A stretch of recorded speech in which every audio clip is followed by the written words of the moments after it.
Colossenses 3, 1 a 4.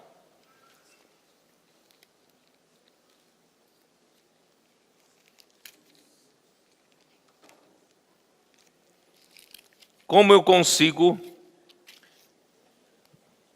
me livrar da natureza terrena que ainda está na minha carne, ainda está no meu velho homem, tá? Né? Perdão. Vamos começar por aqui. Vamos começar pelo capítulo 3, versículo 1. Vamos começar aqui. Porque se fosses ressuscitados juntamente com Cristo, buscai as coisas lá do alto, onde Cristo vive, assentado à direita de Deus. Se nós já morremos com Cristo e já ressuscitamos com Cristo, irmãos, não é bobagem a gente ficar pensando nas coisas terrenas, nas coisas aqui da terra. Então, como eu consigo, irmãos, buscar as coisas lá de cima, buscar as coisas lá do alto? Por isso que o versículo 2 diz: pensai nas coisas lá do alto, não nas que são aqui da terra. Versículo 2 nos dá a dica. Como vou buscar as coisas lá do alto? Versículo 2 diz: use a sua mente. Coloca a minha mente aonde?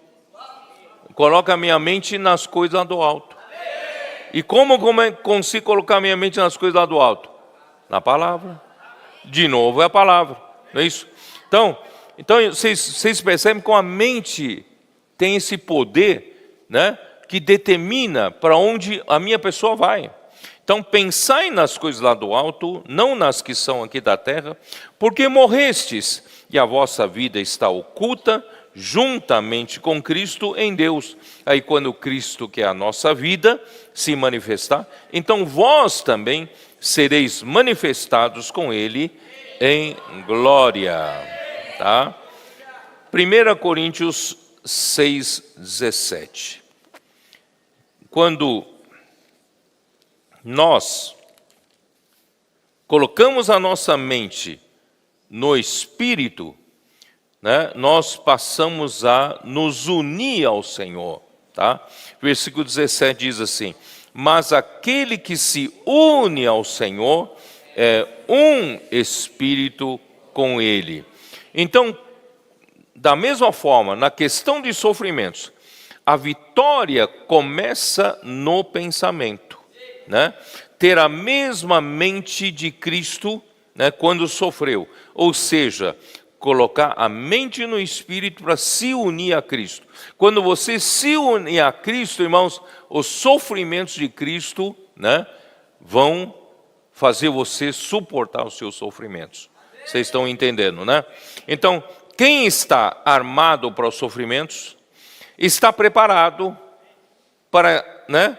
Mas não necessariamente venham sofrimentos. Vocês entenderam? Você está preparado, mas não veio até agora, não veio, né? Então, mas você está preparado, certo? Tomara que não venha, né?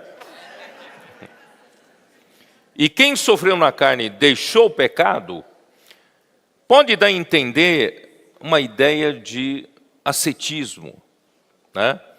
Quem sofreu na carne deixa o pecado. Então, infelizmente, alguns pensam: então eu vou fazer a minha carne sofrer, eu vou deixar de comer.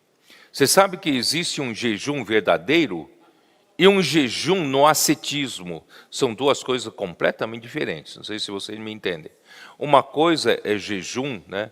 É jejum porque você está tão preocupado com as coisas de Deus, pela situação, não é isso? Você não tem nem fome para comer. Você então jejua, você luta pelo reino de Deus. Outra forma de jejum é um jejum, irmãos, tentando fazer a carne sofrer, né? O meu corpo sofrer para eu me libertar do pecado. Irmão, não é, isso é ascetismo. Isso não funciona. Aí que começou, irmão, toda a vida do monastismo, de muitas pessoas buscarem ser monges, né? Na Idade Média, ou até antes, né?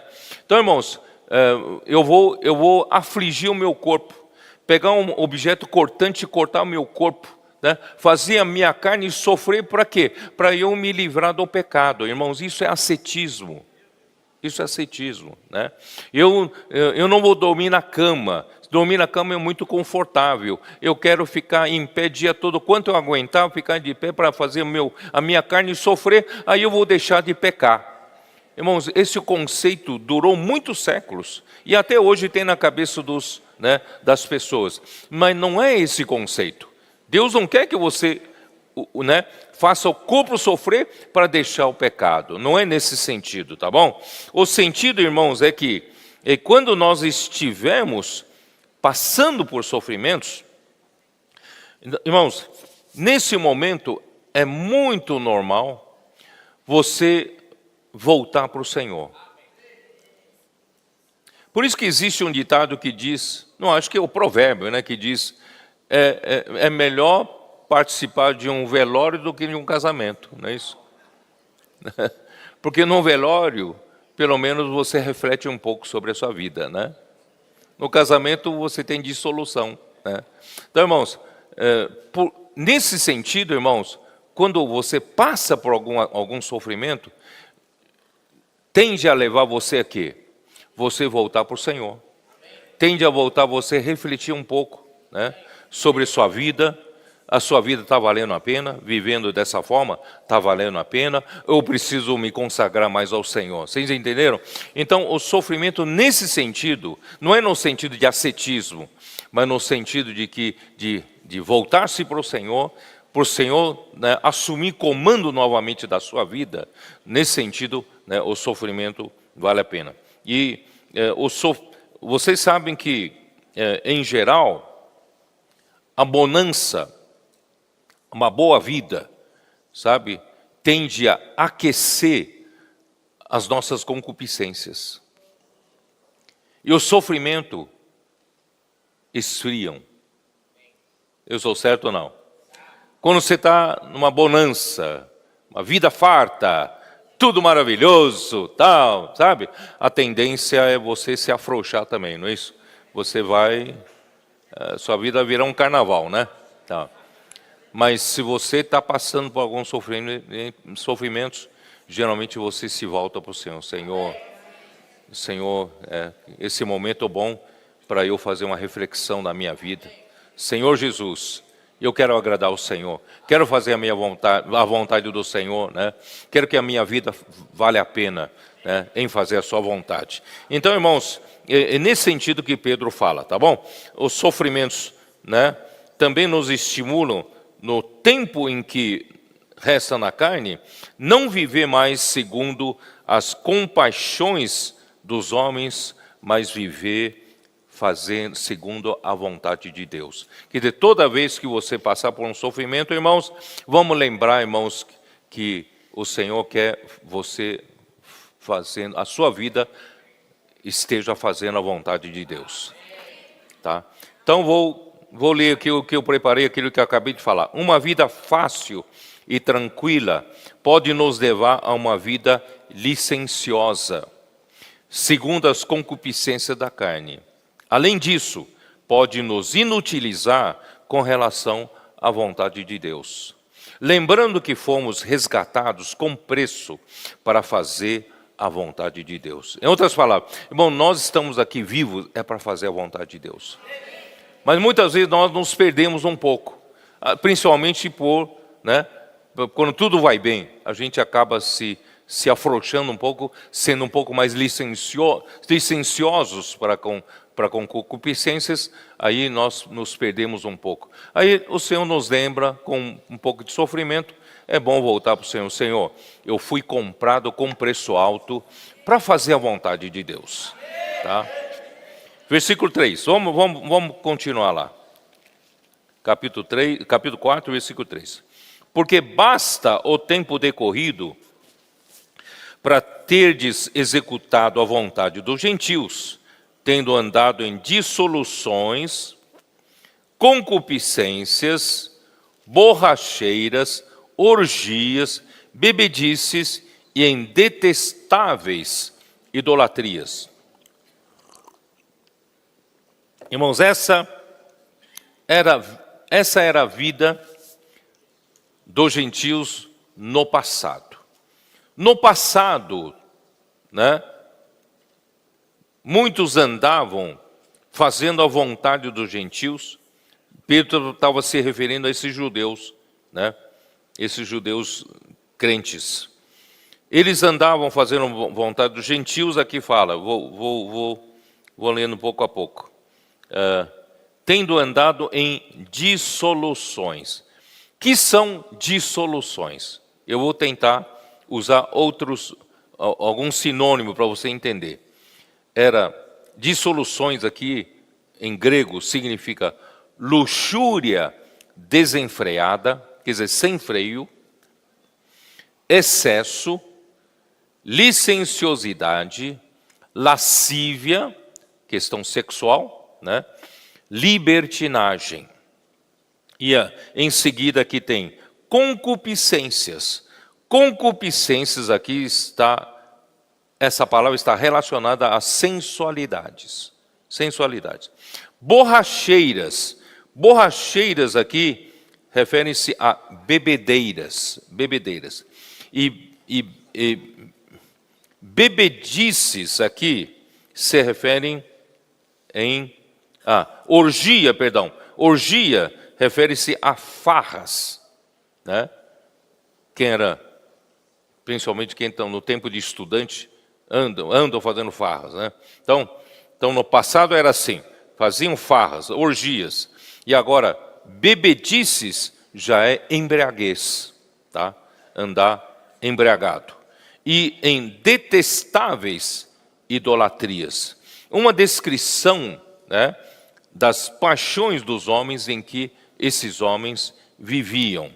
Então, como agora eles deixaram essa vã maneira de vida, os gentios os seus amigos começam a estranhar que de repente já não andam com eles, tá?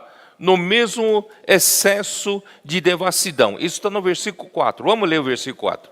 Por isso, difamando-vos, estranham que não concorrais com eles ao mesmo excesso de devassidão, né? Eles eram amigos, todos faziam farra, todos faziam orgias, todos se embriagavam, né? Andavam no meio dos excessos, devassidões, e de repente esses creram no Senhor Jesus, passaram a não mais praticar essas coisas, então os amigos estranham, tá?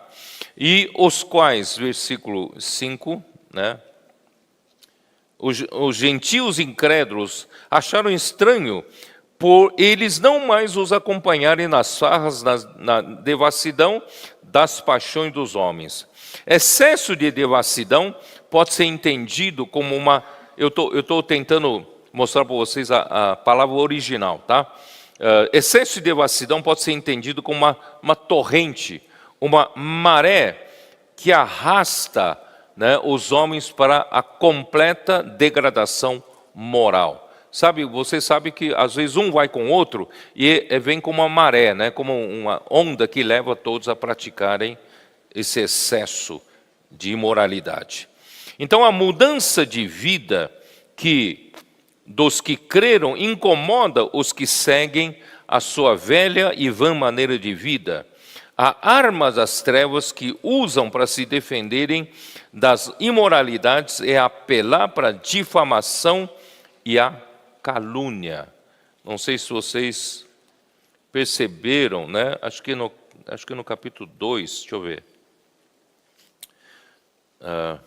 No capítulo 2, versículo 1, vocês se lembram?